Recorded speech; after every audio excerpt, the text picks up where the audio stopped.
តុផល3យ៉ាងនៅពីក្រោយការធ្លាក់ចុះនៃប្រជាប្រិយភាពរបស់នាយករដ្ឋមន្ត្រីជប៉ុនលោកស្រី Takaichi Sanae យោងតាមលទ្ធផលស្ទង់មតិចុងក្រោយដែលធ្វើឡើងរួមគ្នាដោយបណ្ដាញសារព័ត៌មានជប៉ុន NNN និងកាសែត Yomiuri Shimbun បានបង្ហាញថាអត្រាគាំទ្រចំពោះគណៈរដ្ឋមន្ត្រីក្រោមការដឹកនាំរបស់នាយករដ្ឋមន្ត្រីលោកស្រី Takaichi Sanae បានធ្លាក់ចុះយ៉ាងគំហុកដល់ទៅ12ពិន្ទុបើធៀបនឹងខែមុនដោយធ្លាក់មកត្រឹម 57% ប៉ុណ្ណោះតួលេខនេះគឺជាកម្រិតទាបបំផុតចាប់តាំងពីការបង្កើតឡើងនៅរដ្ឋបាលនេះកាលពីខែតុលាឆ្នាំមុនដែលបង្កឲ្យមានការព្រួយបារម្ភនិងជជែកដេញដោលយ៉ាងខ្លាំងនៅក្នុងរង្វង់នយោបាយជប៉ុនតាមរយៈការវិភាគរបស់មន្ត្រីជំនាញនិងទិន្នន័យស្ទង់មតិបានចង្អុលបង្ហាញថាការធ្លាក់ចុះប្រជាប្រិយភាពនេះគឺបណ្ដាលមកពីកត្តាចម្បងចំនួន3យ៉ាងទី1ការបាត់បង់ការគ្រប់គ្រងពីសំណាក់អ្នកមិនលំអៀងក្រុមអ្នកមិនលំអៀងដែលជាកម្លាំងសំខាន់និងងាយប្រែប្រួលក្នុងការវាយតម្លៃរដ្ឋបាលលោកស្រី Takaichi បានដកហូតការគ្រប់គ្រងយ៉ាងខ្លាំងការគ្រប់គ្រងពីក្រុមនេះដែលធ្លាប់មានទៅដល់ 63% ភ្លាមពេលបង្កើតរដ្ឋបាលថ្មីបានធ្លាក់យ៉ាងគំហុកទៅដល់22ពិន្ទុក្នុងពេលនេះដែលធ្វើឲ្យចំនួនអ្នកមិនគាំទ្របានកើនឡើងលើសចំនួនអ្នកគាំទ្រជាលើកដំបូងទី2ការកំណត់អតិភិបគោលនយោបាយខុសពីការរំពឹងទុករបស់ប្រជាពលរដ្ឋសមាជិកជើងចាស់នៃគណៈបកកណ្ដាលអំណាចប្រជាធិបតេយ្យសេរីបានរិះគន់ចំថារដ្ឋបាលបានដាក់អតិភិបគោលនយោបាយខុសទិសដៅការស្ទង់មតិបានបង្ហាញថាប្រជាពលរដ្ឋជប៉ុនរហូតដល់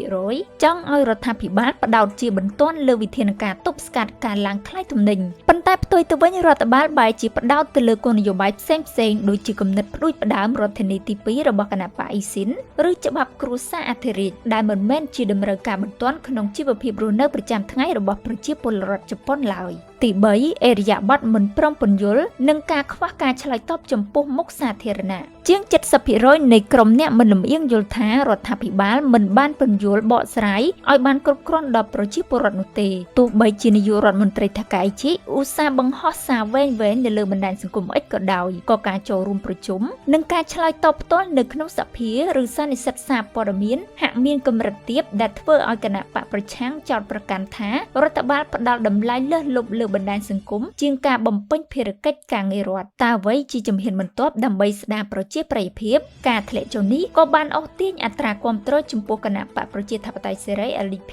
ឲ្យធ្លាក់ចុះ8ពិន្ទុផងដែរដែលធ្វើឲ្យសមាជិកសភាក្នុងបកចាប់ផ្ដើមមានភាពរង្គោះរង្គើនិងដាក់សម្ពាធឲ្យរដ្ឋាភិបាលត្រូវតែមានចំណាត់ការជាបន្ទាន់មន្ត្រីជិតស្និទ្ធនិងនាយករដ្ឋមន្ត្រីបានបង្ហើបថាចំណុចរបត់សំខាន់ពីរដែលអាចនឹងជួយស្ដារប្រជាប្រិយភាពឡើងវិញរួមមានការសម្រេចចិត្តកាត់បន្ថយពន្ធលើការប្រើប្រាស់ដើម្បីជួយដោះស្រាយបញ្ហាប្រជាពលរដ្ឋការរៀបចំរចនាសម្ព័ន្ធគណៈរដ្ឋមន្ត្រីនិងថ្នាក់ដឹកនាំគណៈបកប្រជាធិបតេយ្យសេរីឡើងវិញដែលគ្រោងនឹងធ្វើឡើងនៅចន្លោះពាក់កណ្ដាលខែសីហាដល់ខែកញ្ញាខាងមុខដើម្បីពង្រឹងកម្លាំងនយោបាយក្នុងបកតួលេខធ្លាក់ចុះ12ពិន្ទុនេះគឺជាសារព្រមានដ៏ធ្ងន់ធ្ងរមួយបញ្ជាក់ថាប្រជាពលរដ្ឋជប៉ុនកំពុងតាមដានយ៉ាងដិតដល់ថាតើនាយករដ្ឋមន្ត្រីលោកស្រី Takaichi នឹងអាចបំពេញតាមពាក្យសន្យានិយាយគ្នាបារម្ភជាមួយគ្នានិងសម្រេចចិត្តជាមួយគ្នាបានកម្រិតណា